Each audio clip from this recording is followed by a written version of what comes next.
You ask Tiger to solve. This deals with linear equations with one unknown. The final result is c equals 8/9.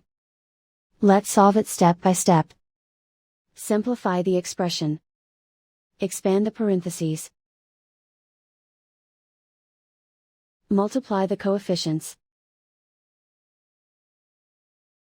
Simplify the arithmetic.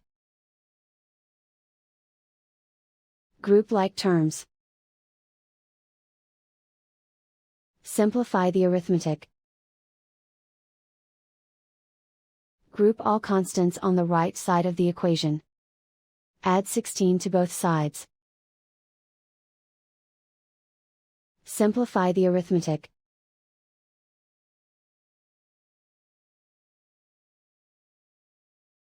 Isolate the c. Divide both sides by 18. Simplify the fraction. Find the greatest common factor of the numerator and denominator. Factor out and cancel the greatest common factor. And so the final result is c equals 8/9.